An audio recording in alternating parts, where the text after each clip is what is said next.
Look at your life right now. Your relationships, your bank account, your body, the way you feel when you wake up in the morning.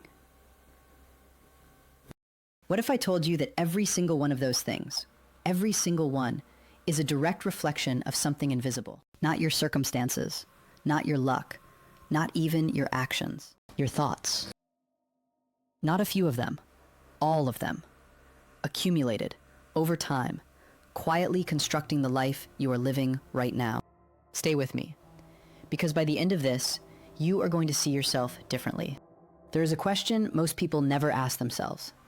Not what do I want, not what should I do, but this one.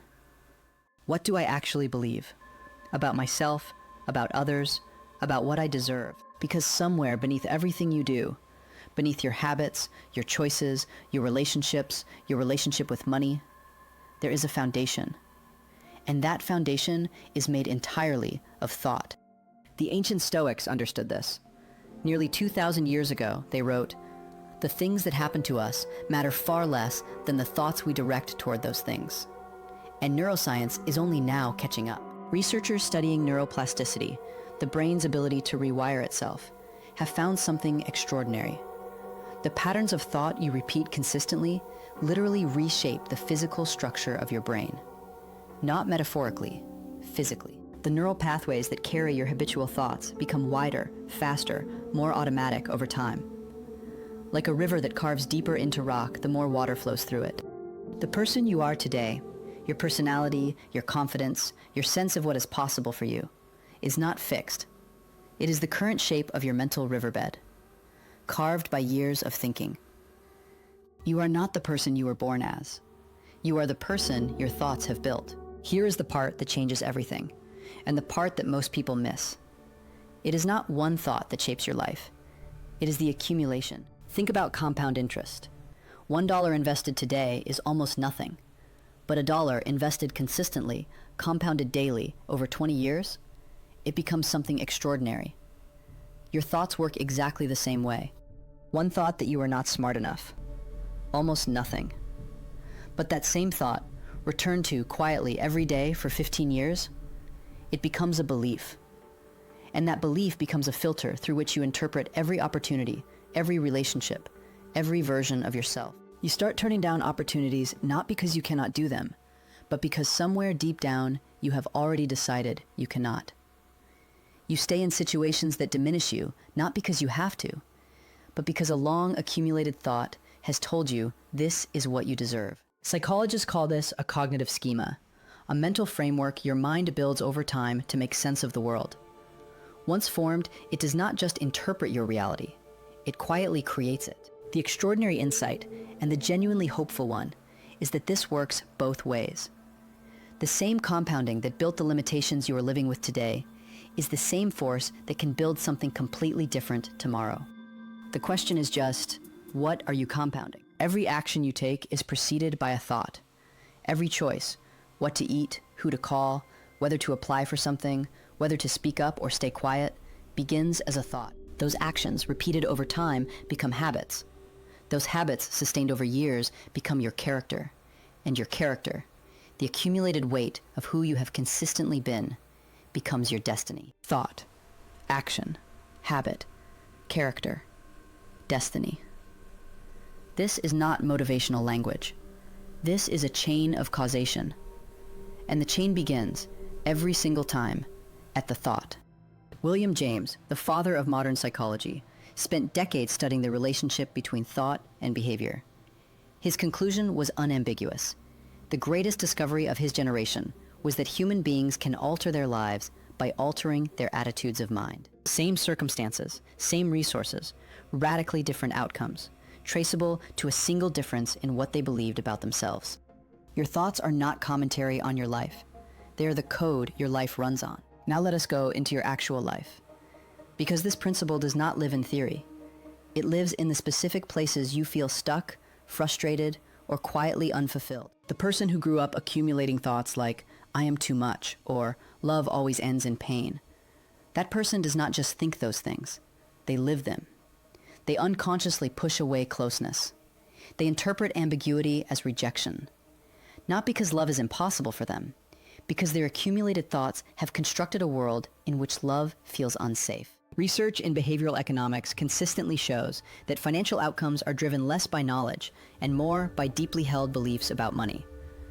The person who thinks people like me do not build wealth does not just believe that passively. They make decisions that make that belief true. They avoid financial education. They spend impulsively. They do not ask for the raise. They do not start the thing. The thought precedes the pattern, and the pattern builds the reality. At the very core of every thought about what is possible for you is a self-concept, a mental image you hold of who you are. That image was not handed to you complete. It was assembled, piece by piece, from every thought you have ever entertained about your worth, your capability, your belonging. You are not discovering who you are. You are deciding who you are, thought by thought, moment by moment, every single day. So, the question is not whether this is true. The question is, what do you do with it?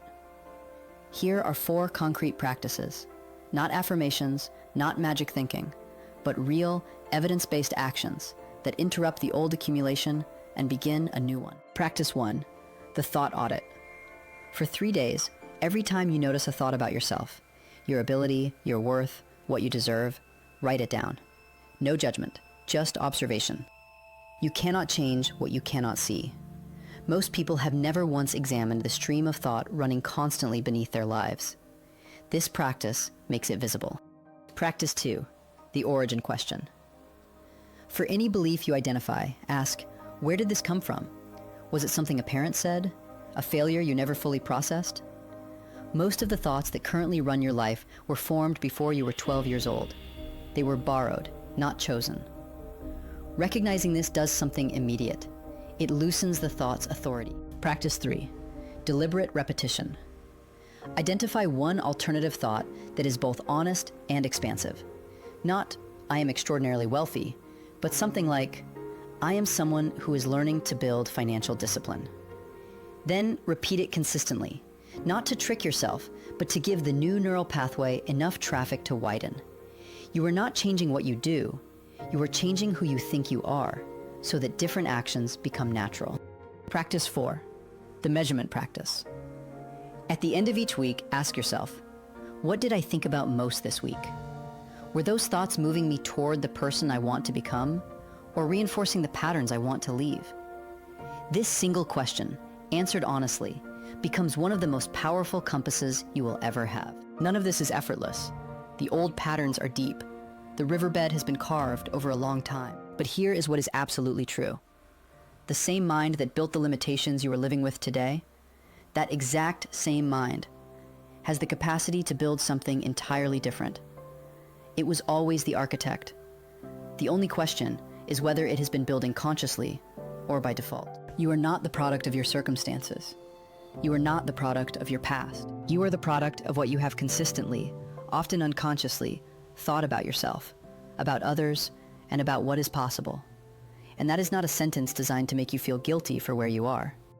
It is the most empowering truth available to you, because it means that the future version of you, more connected, more financially grounded, more at peace with who they are, is not waiting for the world to change. They are waiting for the thought to change. Start small, start honest, start today. Write down one thought you have been carrying that no longer serves who you want to become. Look at it, name it, and ask yourself, with real kindness, whether it is time to let it go. That is the beginning of everything. If something in this video shifted the way you see yourself, even slightly, it would mean a great deal to have you subscribe. Every week, we explore ideas like this one, the kind that quietly change the way you move through the world. We would love to have you with us.